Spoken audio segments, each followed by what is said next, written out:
Hello students, right. सो बच्चों, आज की क्लास, हाँ जी, हाँ जी बच्चों, हम आपके साथ आज की क्लास में स्टार्ट करने जा रहे हैं आपका एक subject that is advance financial. सबसे पहले भगवान का नाम लेते हैं, हे भगवान, है ना। तो कोई भी काम नया शुरू करने से पहले भगवान का नाम लेना चाहिए। तो हे भगवान, हम जिस टारगेट के साथ अपनी एक जर्नी स्टार्ट करने जा रहे हैं, वो टारगेट हमारा पहली बार में पूरा हो, ठीक है ना। जब हम भगवान से ये मानते हैं कि भगवान मुझे पास कर देना, भगवान कहता है ठीक है मैं पास कर दूंगा, पर आपका अटेम्प्ट नहीं पास होता, राइट। तो आपको लगता है कि भगवान ने आपकी बात नहीं सुनी, पर भगवान कहता है तूने कहा था पास कर देना, जब तू पढ़ेगा मैं पास कर दूंगा। तूने ये कहा था कि जून 14 में पास कर देना, दिसंबर 14 में पास कर देना। तो इसलिए भगवान से ये मांगो, जब भी मांगो, कि हे भगवान पहली बार में पास कर देना, राइट। हम जो प्रिपरेशन करें वो पहली बार के लिए पास करने के लिए करें, right. So for this purpose हमने कहा हमारे सब्जेक्ट का नाम है advanced financial management, advanced financial management, right. And इसको हम प्यार से क्या बोलते हैं? Yes, AFM, right. अब इस एडवांस फाइनेंशियल मैनेजमेंट में, यानी कि AFM में, एक्चुअल में आपको करना क्या है? This is one of the main thing, right. सबसे पहले बच्चों, आप इसका मीनिंग जरूर जानना चाहेंगे। जब तक आप मीनिंग नहीं जानेंगे तब तक आगे बढ़ना बेकार है, राइट। तो बच्चों, कोई भी छोटी ऑर्गेनाइजेशन हो, small organisation, big organisation, right. एक छोटा सा घर हो, राइट, एक बड़ा घर हो, बिग हो, राइट। कोई भी इंसान हो, राइट, क्या वो सब कुछ, ये सब कुछ बिना मनी, बिना फंड्स के, बिना मनी के चल सकते हैं? Yes please, no, right. अगर आपको CMA करना है, CA करना है, तो उसके लिए सबसे पहले पैसे चाहिए। अगर आपके पास रजिस्ट्रेशन फीस नहीं है तो CMA इंस्टीट्यूट, CA इंस्टीट्यूट आपकी कोई बात नहीं सुनने वाला। आप जितने मर्जी इंटेलिजेंट हो, आपको रजिस्ट्रेशन फीस सबमिट करनी ही होगी, राइट। बट सर, आपके पास जितने भी पैसे होते हैं, फंड्स होते हैं, ये पैसे कभी भी अनलिमिटेड नहीं होते, है ना, अनलिमिटेड नहीं होते। काश ऐसा होता, भगवान आपको कोई एक ऐसा जिन दे देता, जिन कहते हैं ना, एक ऐसा जिन दे देता जो बोतल से निकलता और आपकी सारी मनोकामनाएं पूरी करता, कहता कि बता तुझे क्या चाहिए, राइट। तो क्या इस सिचुएशन में आप CMA करते? ऑब्वियसली नहीं करते। जब आपको सब कुछ जिन दे रहा है, आपने कहा मर्सिडीज गाड़ी चाहिए, जिन ने लाके दे दी, राइट। आपने कहा एक बड़ा सा घर चाहिए, जिन ने लाके दे दिया। आपने कहा कि आपको एक बहुत बड़ी जॉब चाहिए, जिन ने लाके दे दी। तो बच्चों, क्या किसी भी तरह से आपको CMA CA करने की जरूरत है? नहीं। बट सर, ऐसा रियल लाइफ में नहीं होता, राइट। रियल लाइफ में अनलिमिटेड कुछ भी नहीं होता, अनलिमिटेड कुछ भी नहीं मिलता, राइट। तो अनलिमिटेड अगर कुछ नहीं मिलता तो आपके पास हमेशा रिस्ट्रिक्शंस रहती हैं कि आपके पास भैया 1 लाख रुपया है, फंड्स हैं 1 लाख रुपए। इस 1 लाख रुपए को ही आपको यूज करके अपनी कोई भी डिग्री लेनी है, MBA की डिग्री लेनी है, CS की डिग्री लेनी है, CA की डिग्री लेनी है, तो आपने कोई एक डिग्री सिलेक्ट की, राइट, सो दैट आपको इस वाले फंड्स का बेनिफिट हाईएस्ट मिले। आपने सोचा कि अगर मैं MBA करूंगा तो मुझे 4 लाख रुपए का खर्चा करना पड़ेगा, 3 लाख का मुझे उधार लेना पड़ेगा, 1 लाख रुपए मेरे पास है तो 3 लाख के ऊपर इंटरेस्ट पे करूंगा। वहां पर मुझे जब जॉब मिलेगी, उस जॉब के अंदर सैलरी इतनी नहीं होगी कि 3 लाख रुपए जल्दी से मैं वापस पे कर दूं, जबकि यहाँ पर 1 लाख में ही आप किसी प्रोफेशनल कोर्स को कंप्लीट कर सकते हो। तो आपने अपने फंड्स को मैक्सिमाइज वे में यूटिलाइज किया, right. This is the management of what? Funds. This is the management of what? Funds, right? This is the financial management, right? So financial management is nothing but the optimum utilization of the funds. Financial management is the, yes sir, क्या लिखे हम? मैं यहाँ पर FM की definition आपको बता रहा हूँ। Financial management, optimum utilization of funds, right. तो आप अपने फंड्स का ऑप्टिमम यूटिलाइजेशन कर रहे हैं, no doubt. To achieve basically आप क्या अचीव करना चाहोगे?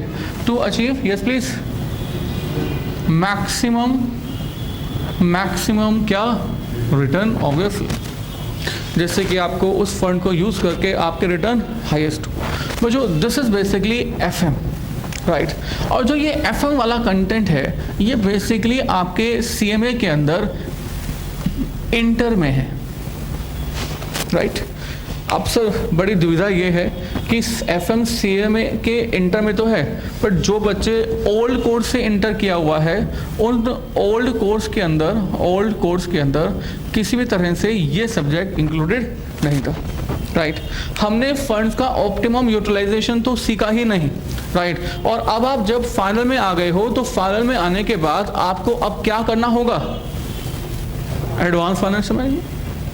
मीन्स अभी आपने एफएम नहीं सीखा, बट आपको अब एडवांस एफएम जो है फाइनल में आके सीखना होगा। तो डेफिनेटली हमारा फाइनल वाला बच्चा कहीं ना कहीं कुछ ना कुछ मिस कर रहा है। एबीसी सीखने के बाद ही हम आपको लेटर्स फॉर्म करना और इसके अलावा बाकी सब फॉर्म करना बना सकते हैं, है ना। अगर हम आपको कहें कि हम आपको एबीसी नहीं सिखाएंगे, राइट।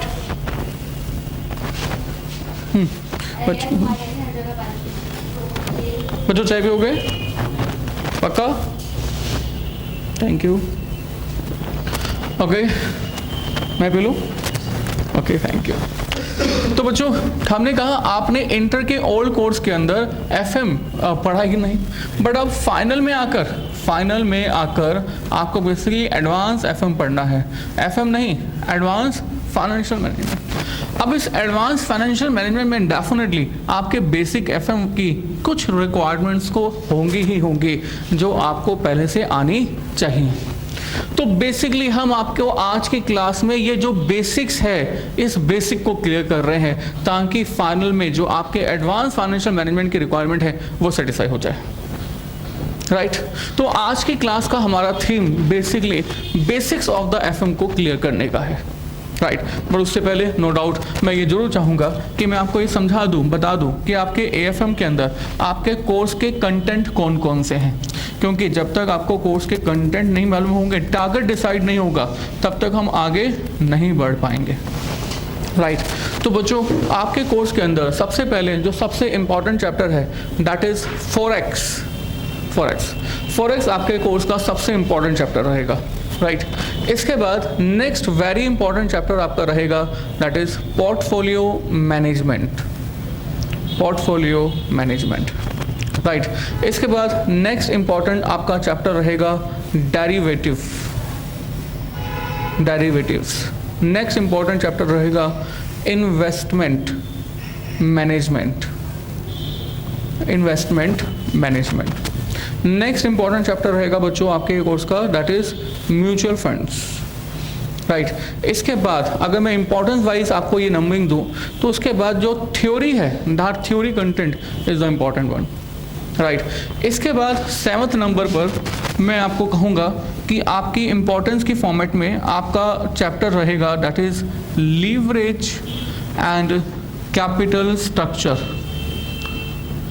हालांकि ये दोनों के दोनों अलग अलग चैप्टर हैं, बट इम्पोर्टेंस वाइज इनको मैंने मर्ज करके हाईली इंपॉर्टेंट बना दिया है, right. And 8th one next is cost of capital. Actually investment decisions and leverage and cost of capital ये 3 चैप्टर जो आपके पास हैं, ये तीनों के तीनों चैप्टर आपके स्टडी मटेरियल के अंदर स्टडी मटेरियल 10 का पार्ट है। चैप्टर कौन सा पार्ट है ये, these are the part of the chapter 10, right. तो चैप्टर 10 में ही ये तीनों के तीनों कवर किए गए हैं, राइट। बट एक्चुअल में ये चैप्टर बिल्कुल अलग अलग है, राइट। तो ये बेसिकली आपका कोर्स है। और बच्चों आपका कोर्स आपको लग रहा होगा बस 8 चैप्टर, बट बच्चों फॉरेक्स चैप्टर आपका पूरा 1 मंथ लग जाएगा, राइट। जब हम पोर्टफोलियो करेंगे तो ये पूरा वन मंथ हमारा पोर्टफोलियो चैप्टर ले जाएगा। द 1 मंथ मतलब 3 डेज अ वीक के हिसाब से हमारी एक महीने में अराउंड 11-12 क्लासेस होती हैं, तो 10 क्लासेस के आसपास इनमें लगता है, राइट। 10 क्लासेस डेरिवेटिव जब आप करोगे तो फिर से अराउंड 10 क्लासेस लग जाती हैं, पर 10 क्लासेस को मैं ऑलमोस्ट 1 मंथ ही मानता हूँ। इन्वेस्टमेंट डिसीजंस के अंदर 1 मंथ से ज़्यादा टाइम लगता है, तो मैंने कहा बाकी जो यहाँ पर बचेगा वो यहाँ पर एडजस्ट हो जाएगा, राइट। तो 4 मंथ्स में आपके ये 4 चैप्टर्स कंप्लीट होंगे। और इसके अलावा ये हमारे 3 क्लासेस का काम है, ये हमारी 1 क्लास का काम है 1 से 2, और ये हमारी फिर से 4 क्लासेस का काम है, ये हमारी 3 क्लासेस का काम है। मीन्स कुल मिलाकर बाकी ये नीचे वाले चैप्टर जो है ये भी हमारा कितना टाइम ड्यूरेशन ले लेगा, 1 मंथ, राइट। तो मैंने यहाँ पर इसको 9 to 11 क्लासेस नाम दे दिया, 9 to 11, 9 to 11, 9 to 11 and here sorry investment नहीं ज़्यादा, इट्स 11 to 13, राइट। तो इस तरह से आपका जो MWF बैच है 3 days a week वाला बैच, ये टोटल कुल मिलाकर कंप्लीटली 4 मंथ्स हो जाते हैं, 5 मंथ्स, हाँ जी 5 मंथ्स कवर्ड करता है, राइट। तो प्लीज़ कॉपी दिस, मैं आपको एक टारगेट दे रहा हूँ सो डैट बहुत बार ऐसा होता है कि सर हम 1 महीने से आपके पास आ रहे हैं, अभी तक हमारा एक ही चैप्टर हुआ है। तो सर ठीक है आपका एक चैप्टर हुआ है, पर चैप्टर कौन सा हुआ है, 4x। अगर आप ये करोगे ये करोगे ये करोगे ये करोगे तो आपके एक चैप्टर नहीं होंगे, तब आपके 1 महीने में 4 चैप्टर हो जाएंगे। तो length of the chapter is high, can't say कि एक ही चैप्टर हुआ है, आपका 11 क्लासेस का कोर्स कंप्लीट हुआ गया है। अगर इस चैप्टर को इससे कम क्लासेस में करवाया जाएगा तो ना तो कुछ आपको समझ में आएगा और ना तो हम आपको कुछ अच्छी तरह से करवा पाएंगे, राइट। इसके अलावा आज की बेसिक क्लास है, तो बेसिक क्लास मैंने 0 नंबर डाल देता हूँ, basic class of AFM and today is the only 1 class. Is it clear, right. I think copy कर लिया आपने, ओके। कोई डाउट कोर्स के बारे में, राइट, ओके। इसके बाद बच्चों कोर्स के बाद आप ये भी जरूर जानना चाहेंगे कि सर कोर्स तो ठीक है, पर आप हमें बताइए कि आप हमें जो कोर्स करवाएंगे वो कहाँ से करवाएंगे, मीन्स कंटेंट्स कवर कहाँ से होगा, स्टडी मटेरियल होगा नहीं होगा, राइट। और आप जो बुक देंगे उसमें क्या है क्या नहीं है, राइट। ये जानना बहुत ज़रूरी है। तो इस पर्पज़ के लिए मैं आपको फिर से बता दूं बच्चों, हम आपको अपने क्लासेस के अंदर नो डाउट अपने नोट्स प्रोवाइड करते हैं, और जो हमारे ये नोट्स होते हैं ये नोट्स हमारे बेसिकली आपकी स्टडी मटेरियल करंट वाली, इसके अलावा ओल्ड स्टडी मटेरियल पुरानी वाली, बच्चों आपके पहले भी पुरानी स्टडी मटेरियल अलग होती थी, राइट। शायद आपको पता होगा कि नई वाली स्टडी मटेरियल आने से पहले पुराना एक इंस्टीट्यूट ने निकाला था बुकलेट, दैट इज कंपेंडियम, मालूम आपको नहीं? तो कंपेंडियम और number next is scanner, right. इसके अलावा CA क्वेश्चंस, मतलब जो CS के एग्जाम्स में आए हुए हैं पास्ट में वो क्वेश्चन, CA स्टडी के क्वेश्चन, और साथ ही साथ CA के स्कैनर के क्वेश्चन। तो बेसिकली जो हम आपको कंटेंट्स प्रोवाइड कर रहे हैं वो इन सब का मिक्सर है, राइट। और बहुत बार जब भी जरूरत पड़ेगी तो हम आपको आपकी स्टडी मटेरियल क्लास में ही मंगवा कर उसको करवाएंगे, वही स्टडी मटेरियल जो इंस्टीट्यूट ने आपको प्रोवाइड की है, राइट। तो इसके अलावा इन सबको मर्ज करके हमने क्या बना दिए हैं, नोट्स। और बच्चों इन सबको करने के बाद जो आपको ये दिया जा रहा है, दिस कंटेंट प्लस आपकी स्टडी मटेरियल की में, इन दोनों को करने के बाद यकीन मानो आपके आराम से 70-80 नंबर आ सकते हैं, राइट। अगर आप 2 बार करोगे, 2 बार after the completion of the course, तो आपके 2 टाइम्स करने के बाद आपके मार्क्स आ सकते हैं 70 से 80। 3 बार करोगे इसी कोर्स को तो आपके मार्क्स आ सकते हैं 80 to 90। अगर आप 5 बार करोगे तो आपके 90 to 100 मार्क्स आ सकते हैं, राइट। ये डिपेंड करता है कि कोर्स खत्म करने के बाद, आई रिपीट, कोर्स खत्म करने के बाद इसको रिवाइज आप कितनी बार करते हो। आपने देखा होगा इंटर में आपने कोर्स तो कंप्लीट कर दिया, रिवाइज नहीं किया, राइट। आपका टाइम रुक गया, अगली बार आपने 2 बार 3 बार रिवाइज किया, पास हो गए, राइट। ऐसा क्यों? क्योंकि सेल्फ स्टडी ही एग्जाम्स में एक्चुअली काम आती है। हम लोग जो कोर्स कंप्लीट आपको करवा रहे हैं, ये कोर्स कंप्लीट सिर्फ इसलिए है ताकि आपको हर एक चीज़ समझ में आ जाए। बट माइंड में 5 महीने का जो कोर्स है एक साथ बिठाना, ये अलग से एक चैलेंज होता है। और ये चैलेंज अलग से सेल्फ स्टडी के समय ही हो सकता है। 2 बार रिवाइज करो 70 से 80 नंबर, 3 बार रिवाइज करो 80 से 90, और एक बार गो थ्रू करो, राइट, 40 से 50 नंबर। गो थ्रू समझते हो? बहुत बार ऐसा होता है, बच्चा ना पूरा कोर्स किया, पूरा मोटे मोटे रजिस्टर बनाए, पेज पलटता है, ये क्या हो रहा है, ये क्या हो रहा है, ये क्या हो रहा है, ये क्या हो रहा है, ये क्या हो रहा है, राइट। तो बच्चों ऐसे केस में नो डाउट आप रिस्कियर पोजीशन में हो। गो थ्रू करने से कोई पास नहीं होता, राइट। पास होता है तो 40, 42, 44, 45 ऐसे नंबरों से पास होता है। तो आपको अपने मार्क्स सिक्योर करने के लिए सेल्फ स्टडी का time after the completion of the course देना होगा, राइट। मैं चाहूंगा ये भी आप लिख लो, after completion of the course, after completion of course complete करने के बाद 1 go through 40 to 50 marks, 2 times self study. ये क्या है? Self study this much, right.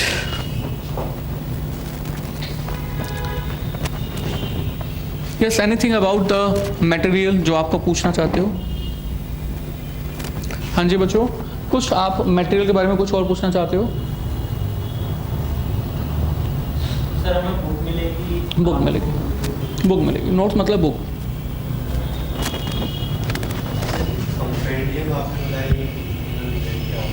Actually compendium ना इंस्टीट्यूट ने पास्ट एग्जाम्स के क्वेश्चंस को मर्ज करके एक स्टडी मेट निकाला था, राइट।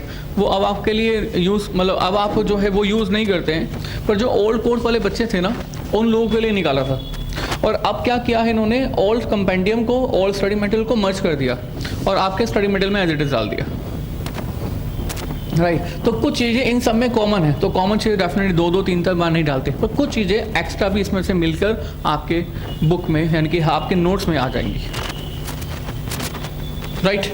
चलिए बच्चों हम और आगे चलते हैं, आपने अपने स्टडी मटेरियल के बारे में भी, राइट। FM सेल्फ स्टडी करने के लिए या क्लास कोर्स होने के बाद? अच्छा, मैंने रफ कर दिया। बच्चों इन्होंने पूछा सर रिवीजन करने के लिए हमें कितना टाइम देना पड़ेगा?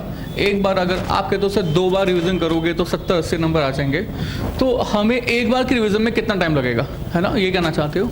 तो बच्चों मैं आपको एक एस्टिमेट बता सकता हूँ, बाकी तो हर बच्चे के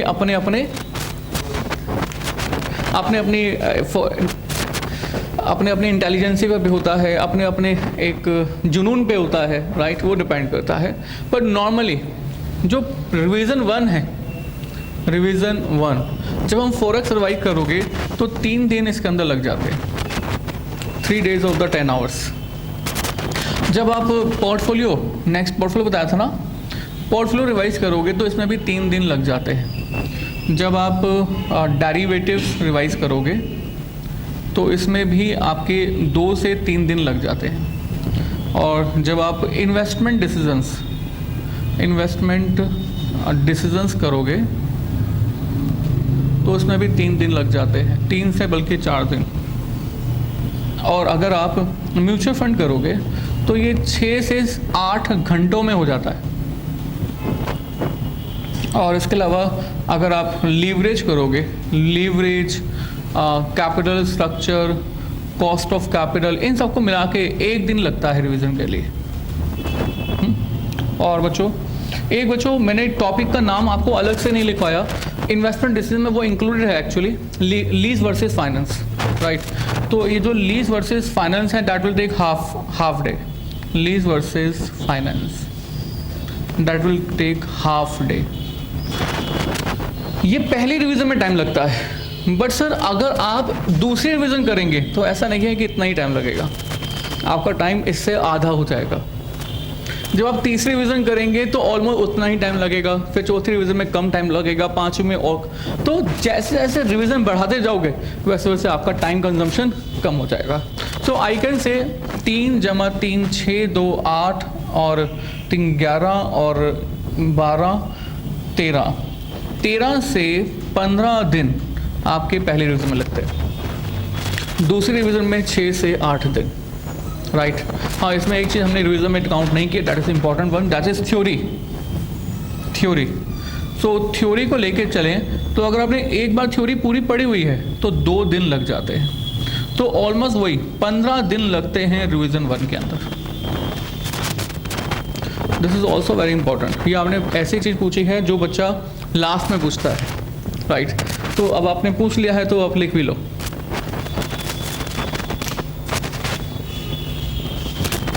कुछ और भी माइंड में आ रहा है?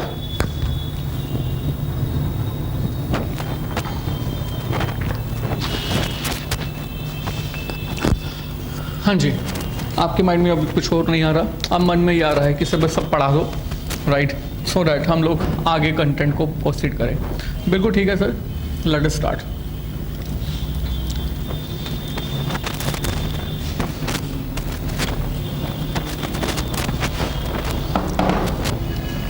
बच्चों आज की क्लास में बेसिकली हम आपको सिखाने जा रहे हैं time value of money, right. This is the basic of the FM, time value of money. बच्चों यकीन मानो हमारा 50% FM जो है वो टाइम वैल्यू ऑफ मनी ही है। आप जिस मर्जी चैप्टर की बात कर लो, चाहे फॉरेक्स की बात कर लो, चाहे पोर्टफोलियो की बात करो, डेरिवेटिव दिस किसी भी चैप्टर की बात कर लो, अगर उसमें से मैं टाइम वैल्यू मनी कंटेंट हर चैप्टर में से हटा दूं तो आधा हिस्सा FM का ख़त्म, राइट। तो अगर हमारे इस टॉपिक की इंपॉर्टेंस इतनी ज़्यादा है तो डेफिनेटली हमें इसको पहले से अलग से सीखना बहुत ज़रूरी है, और यही मैं आपके साथ आज करने जा रहा हूँ, राइट। तो इस टाइम वैल्यू मनी का मतलब है क्या? बच्चों देखो, चलो हम आपके साथ एक इसका मीनिंग सीखने के लिए एक छोटा सा काम करते हैं। हम आपके साथ एक गेम खेलते हैं। इस गेम का नाम है बिजनेस, राइट। हम आपके साथ बिजनेस खेलते हैं। आप कहोगे सर कैसी गेम है, समझ में नहीं आया। मैंने कहा आप मेरे बहुत अच्छे स्टूडेंट हो, है ना, और मेरे अच्छे स्टूडेंट होने के कारण से मैंने कहा बच्चों कि आप मुझे आज अपने कुछ पैसे इन्वेस्ट करो। मैंने कहा आपके दोस्त कितने? मैंने कहा जस्ट 2 लाख रुपए, हर बच्चा मुझे 2 लाख रुपए पे करे। और बच्चों मेरे अच्छे बच्चे होने के कारण से मैं आपको आपके बिजनेस के लिए मैं आपको 2 साल के बाद आपके ये 2 लाख रुपए वापस कर दूंगा, राइट। तो बच्चों बताओ, क्या ऐसा बिजनेस आप मेरे साथ करना पसंद करोगे? किसी अपने दोस्त के साथ पसंद करोगे? किसी के साथ ऐसा बिजनेस करना पसंद नहीं करोगे। क्यों नहीं करोगे? क्योंकि जब आपने 2 लाख रुपए आपने अपनी जेब से निकाल के दिए, राइट, तो आपको वापस 2 लाख तो मिल रहे हैं, बट 2 लाख मिलने के बाद आपके पास बहुत सारी ऐसी चीज़ें हैं जो कि आपको सेक्रीफाइस करनी पड़ रही है। ये 2 लाख रुपीज़ आपको मिल रहे हैं वापस। चलो मैंने कहा चलो मेरे साथ बिजनेस नहीं करना चाहते मत करो, आप मुझे नहीं जानते हो और फर्स्ट टाइम मिले हो, चलो एक काम करो, आप और आपका एक सबसे अच्छा दोस्त अगर मिलकर ये बिजनेस करें, आपका सबसे अच्छा दोस्त ये कहता है कि आप उसे 2 लाख रुपए पे करो और वो आपको 2 साल के बाद पे करेगा, राइट। तो क्या आप इस दोस्त के साथ ही बिजनेस करना पसंद करोगे? अभी भी नहीं, क्योंकि आपने दोस्त को 2 लाख रुपए दिए, वापस भी 2 लाख रुपए आ गए, पर उसके बावजूद भी आपने इन 2 सालों के अंदर बहुत सारी ऐसी चीज़ें हैं जो सेक्रीफाइस की हैं, और वो जो सेक्रीफाइस है वो सेक्रीफाइस हमेशा रिटर्न मांगता है। आप किसी भी चीज़ के लिए सेक्रीफाइस क्यों करते हो? आप इतनी मेहनत कर रहे हो पढ़ाई में, क्यों कर रहे हो? क्योंकि आपको मालूम है कि आज पढ़ना है और आगे जाकर आपको रिटर्न मिलेगी, है ना, रिटर्न मिलेगी। आज पढ़ने के बाद आपको फ्यूचर की एक्सपेक्टेड रिटर्न आपके माइंड में घूम रही है, इस कारण से आप आज स्टडी करना चाहते हो, राइट। तो बच्चों आपने बेसिकली 2 लाख रुपए इन्वेस्ट करके काफ़ी कुछ सेक्रीफाइस किया है। अब ये जो आपने सेक्रीफाइस किया है, इस सेक्रीफाइस की कीमत आपको जब तक नहीं मिलेगी तब तक आप इस दोस्त से इस डीलिंग को करना पसंद नहीं करोगे, राइट। आप कहोगे सर क्या सेक्रीफाइस है, हमें समझ तो आ रहा है पर उसको हम नाम नहीं दे पा रहे हैं। समझ तो आ रहा है बट हम उसको नाम नहीं दे पा रहे हैं। तो sir sacrifice number 1, sacrifice number 1, और सेक्रीफाइस नंबर 1 ये है दैट अगर ये पैसे मिस्टर ए की जेब में ही होते, राइट, तो मिस्टर ए इस पैसे को अपनी जेब में लेकर मार्केट से कुछ सामान परचेज कर लेता, राइट। अगर मार्केट से वो कुछ सामान परचेज कर लेता, लाइक सपोज करो आज मार्केट से वो गोल्ड बाय कर लेता, गोल्ड, राइट। अब गोल्ड अगर मार्केट से आज 2 लाख का बाय करोगे तो आपके हाथ में गोल्ड आ गया, राइट। पर सर यही पैसे, यही 2 लाख रुपए जब 2 साल के बाद मिलेंगे तो क्या ये मिस्टर ए वापस इन 2 लाख रुपए को इसी तरह के गोल्ड में इन्वेस्ट करके उतना ही गोल्ड बाय कर सकता है जितना गोल्ड वो पहले बाय कर रहा था? Answer is no. जितना गोल्ड वो पहले बाय नहीं कर रहा, जितना गोल्ड वो पहले बाय कर रहा था उतना ही गोल्ड वो 2 साल के बाद बाय नहीं कर सकता। क्यों नहीं कर सकता? पहले भी 2 लाख थे, अभी भी 2 लाख हैं, बट क्यों बाय नहीं कर सकता? क्योंकि गोल्ड का रेट बढ़ जाएगा, राइट। तो बच्चों ये जो बढ़ जाती हैं कीमतें, इसको हम क्या कहते हैं? हाँ, क्या कहते हैं? इन्फ्लेशन। बेसिकली आप मार्केट में फंड्स अपनी पॉकेट में होने के बाद आप मार्केट से जो चाहो आज परचेज कर सकते हो, बट इतने ही फंड्स आफ्टर सम टाइम होने के बाद मार्केट से आप सेम कमोडिटी बाय नहीं कर सकते, क्योंकि मार्केट में क्या इन्वॉल्व है? इन्फ्लेशन। तो बेसिकली जब मिस्टर ए ने इन फंड्स को, पैसों को मिस्टर बी को उधार दिया, तो मिस्टर ए ने क्या सैक्रिफाइस किया? इन्फ्लेशन। इन्फ्लेशन का जो हिस्सा था, वो इन्फ्लेशन का हिस्सा मिस्टर बी के हाथों में नहीं बल्कि मिस्टर ए के हाथों में आ गया। भाई इन्फ्लेशन एक ऐसा कंपोनेंट है जिसका बर्डन हर एक किसी ना किसी इंसान को पे करना पड़ता है, राइट। और नो डाउट इन्फ्लेशन का बर्डन उस इंसान को बियर करना पड़ता है जिस बंदे के पास आज के डेट में पैसे नहीं होते। अगर इसके पास आज पैसे होते तो इन्फ्लेशन बियर नहीं करना पड़ता, और अगर इसने पैसे वापस मिस्टर बी को दे दिए तो अब मिस्टर बी को इन्फ्लेशन का कंपोनेंट बियर नहीं करना पड़ेगा। किसको करना पड़ेगा? So mister is sacrificing for the inflation. तो अगर मिस्टर बी ये कहे ठीक है मुझे आपका दर्द समझ में आ जाता है, मुझे आपका दर्द समझ में आ जाता है, आप इन्फ्लेशन के कारण से मुझे 2 लाख रुपए देने के लिए घबरा रहे हो, चलो एक काम करते हैं कि जो 2 लाख रुपए आज मुझे आप पे करोगे, मैं 2 साल के बाद इन पैसों को जब आपको वापस पे करूंगा तो इन्फ्लेशन ऐड करके वापस पे करूंगा, राइट। तो अगर इन्फ्लेशन ऐड करके वापस पे करूंगा, ऐसी सिचुएशन है, तो यानी कि आपको अगर 5% मिस्टर ए को मिल जाए तो क्या हमारा मिस्टर ए लोन देने में एग्री हो जाएगा? नहीं, क्योंकि सैक्रिफाइस नंबर ये 1 है, दूसरा सैक्रिफाइस भी है। अब ये दूसरा सैक्रिफाइस क्या है थोड़ा ध्यान दीजिए। और दूसरा सैक्रिफाइस ये है कि अगर मिस्टर ए के पास 2 लाख रुपए होते और हमारा मिस्टर ए गोल्ड परचेज ना करके इस पैसे को सपोज करो बैंक में डिपॉजिट कर देता, राइट। अगर वो बैंक में डिपॉजिट कर देता तो बैंक वाला मिस्टर ए को इन्फ्लेशन का कंपनसेशन तो देता ही देता, इसके साथ साथ एक एक्स्ट्रा रिटर्न भी देगा। इसको हम बोलते हैं real return. Real return like मैंने कहा बैंक वाला, मार्केट में इन्फ्लेशन है 5%, बैंक वाले कंपनसेट दे रहे हैं 7%। बैंक वाले पैसे जमा जो करते हैं बैंक में, उसमें फिक्स डिपॉजिट पर रेट जो है वो कितना दे रहे हैं? 7%। तो इसका मतलब कि मिस्टर ए को बैंक से 2% एक्स्ट्रा रिटर्न मिल सकता है, राइट। अगर मिस्टर ए को बैंक से 2% एक्स्ट्रा रिटर्न मिल सकता है, so why mister A will give amount to the mister B itself, है ना। तो मिस्टर बी अगर इस एक्स्ट्रा रिटर्न को भी कंपनसेट करने के लिए एग्री हो जाए, राइट, तो मिस्टर ए इस बारे में सोच सकता है, राइट। तो मिस्टर बी कहता ठीक है मैं आपको जो रियल रिटर्न है, रियल रिटर्न ये भी पे करने को तैयार हूँ। तो कुल मिलाकर इन्फ्लेशन और रियल रिटर्न के आपको 7% कंपनसेट करने के तैयार हूँ। Is it clear? अब मुझे बताना, मिस्टर बी 7% इंटरेस्ट पे करने को तैयार है और बैंक वाला भी कितना % इंटरेस्ट पे करने को तैयार है? 7%। तो आप बैंक में पैसा जमा करना चाहोगे या मिस्टर बी के पास? बी आपका अच्छा दोस्त है, बैंक आपका दोस्त नहीं है, पर बैंक ज़्यादा सेफ है या मिस्टर बी ज़्यादा सेफ है? बैंक ज़्यादा सेफ है, राइट। तो यहाँ पर अब आपसे बात हो रही है रिस्क की। आई रिपीट, यहाँ पर बात हो रही है रिस्क।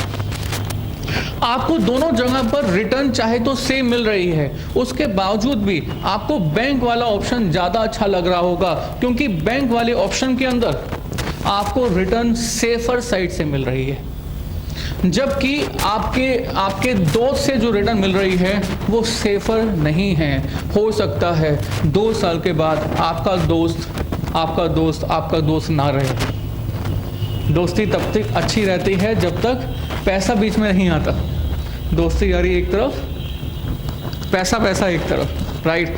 दोस्ती यारी तब तक अच्छी रहती है जब तक पैसा बीच में नहीं आता। अगर यहाँ पर पैसा बीच में आ गया है तो इसका मतलब ये हुआ कि दोस्ती यारी कहीं ना कहीं आगे जाकर चेंज हो सकती है। तो बच्चों, कहने का मतलब ये कि अभी भी आप किस में इंटरेस्टेड होंगे, बैंक में या दोस्त में? बैंक में। तो बच्चों, यहाँ पर मिस्टर बी में अब आप इंटरेस्टेड इसलिए नहीं हो क्योंकि आपको यहाँ पर मिस्टर बी के साथ क्या लग रहा है? रिस्क। और बच्चों, जब भी रिस्क हमें किसी जगह पर लगता है तो इस रिस्क के लिए हम लोग हमेशा कंपनसेशन चाहते हैं, राइट। अब ये जो कंपनसेशन है, अगर ये कंपनसेशन हमें मिलेगी तो ही हम मिस्टर बी की तरफ जाएंगे, राइट। बच्चों, रिस्क को समझाने के लिए मैं आपको बहुत सारे और एग्जाम्पल दूंगा। 2-3 एग्जाम्पल जब तक नहीं देंगे तब तक ये बात माइंड में नहीं आएगी, राइट। मैंने आपको कहा बच्चों कि आप लोग अभी CMA कर रहे हो, राइट। अगर CMA करने के बाद आप जब बिल्कुल फ्रेश माइंड से सोच रहे थे कि कौन सी कोर्स में एडमिशन लें, और उस समय आपको ये पता चलता कि BCom करने के बाद आपको BCom ऑनर्स BCom प्रोग्राम करने के बाद आपको जो जॉब का पैकेज मिलेगा वो 4 लाख का मिलेगा, 4 लाख पर एनम। और CMA करने के बाद आपको जॉब का जो पैकेज मिलेगा वो भी 4 लाख पर एनम करने का मिलेगा। Whether you will go to the CMA? Yes or no? हाँ जी, yes or no? No, definitely no. Why to go to the CMA? जब हमें कम मेहनत करके उतना ही पैसा मिल रहा है, ज़्यादा मेहनत करके जितना पैसा मिल रहा है, तो राइट। तो आप अभी भी किस में इंटरेस्टेड होगे? BCom में, not in the CMA, right. अभी आप BCom में ही इंटरेस्टेड होगे। तो आपका जो पैकेज है ना, ये पैकेज डिपेंड करता है कि आप CMA में इंटरेस्टेड हो या नहीं, राइट। क्योंकि जब आप CMA में एंटर करोगे तो आपके पास बहुत सारा क्या इन्वॉल्व है? रिस्क।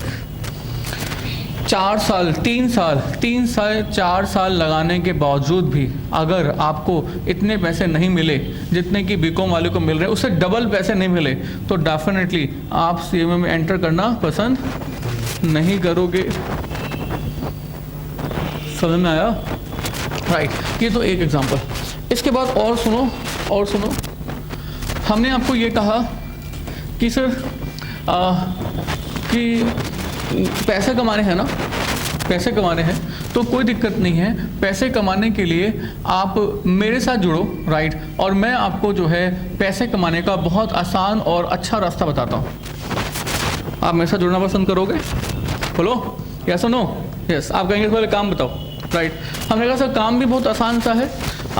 आप अभी starting package 2 lakh package consider करते हो, 2 लाख डिवाइड बाय 12 यानी कि अराउंड कितने रुपए की सैलरी आ जाएगी? 30,000 नहीं, कितनी? 18,000 के आसपास की सैलरी आ जाती है, 18,000 पर मंथ की। तो बच्चों, हमारे साथ जुड़ो, हम आपको एक बहुत अच्छा सा टारगेट देंगे, राइट। और उस टारगेट में आपको सिर्फ और सिर्फ छोटा सा काम ये करना है, प्लानिंग हमारी होगी, आपको सिर्फ और सिर्फ एक छोटा सा ATM लूटना है। आप CMA करने के बाद इतनी मेहनत करोगे तो let us do one thing, हमारे गैंग में जुड़ो, हम आपको एक ATM लूटने का दी बेस्ट प्लान बनाएंगे जो कि हाईटेक होगा, और हम आपको इतनी ही सैलरी, इतना ही पैकेज ऑफर कर रहे हैं। कभी एक ATM लूटेंगे, कभी दूसरा, फिर तीसरा, चौथा, तो आपको सेम पैकेज यहाँ पर ऑफर किया जा रहा है, right. Now whether you will come with our project और नॉट? बोलो बिल्कुल नहीं। नहीं, क्योंकि अब आपको क्या दिख रहा है, रिस्क, CMA से ज़्यादा रिस्क, राइट। उसके बाद जो अमाउंट पे किया जा रहा है वो उतना ही पे किया जा रहा है, राइट। तो ऐसे प्रोजेक्ट में आप हमारे साथ एंटर करने वाले नहीं। आप सब देखो, इसी चीज़ को मैं दूसरे तरह से इंटरप्रेट कर रहा हूँ, अभी आप एग्री हो जाओगे। मैंने कहा आपने स्पेशल 26 देखी हुई है, राइट। स्पेशल 26 के अंदर एक बस में 30 लोगों को बिठा दिया जाता है और पुलिस को ये इंटीमेशन दी जाती है कि ये लोग चोर हैं, ये चोर नहीं है, कुछ नहीं है, बस इनको 30 लोगों को बिठा दिया है। पुलिस की निगाहें इन लोगों पे है, उन लोगों पे है, और इन लोगों को कुछ नहीं करना, सिर्फ इसके अंदर बैठे रहना है, सिर्फ इसके अंदर बैठे रहना है, राइट। और मैंने कहा आप इन 30 में से कोई एक लोग होंगे, राइट, और आपको कुछ नहीं करना, बस के अंदर बैठे रहना है। हम प्लान अपने आप से करेंगे, हम जब कुछ अपने आप करेंगे, और जब आप ऐसा करोगे तो आपके अकाउंट में 10 लाख रुपए ट्रांसफर कर दिया जाएगा। ना वेदर मन में अब लालच आ रहा है, आ रहा है, अभी भी रिस्क है, अभी भी काम वही है, राइट। बट सर अब लालच इसलिए आ रहा है क्योंकि जो अमाउंट मिल रहा है, ये अमाउंट पहले के मुकाबले में कई सारा ज़्यादा है। तो जब ज़्यादा रिस्क आ जाता है, उस रिस्क के बदले में अगर हमें रिटर्न भी ज़्यादा आने लगे तो मन बड़ा चंचल होता है, मन फिसल जाता है, मन उसको एक्सेप्ट कर लेता है। और बच्चों यही हमारे FM में भी है, ज़्यादा रिस्क मतलब ज़्यादा रिटर्न, राइट। अगर हमें किसी प्रोजेक्ट के अंदर ज़्यादा रिस्क दिखेगा तो उस रिस्क को कवर करने के लिए हमारी रिटर्न की एक्सपेक्टेशंस भी ज़्यादा होंगी, राइट। तो बच्चों और देखो, और एग्जांपल, मैं ये बेकार के एग्जांपल दे रहा था, अब आपको जनरल एग्जांपल दे रहा हूँ।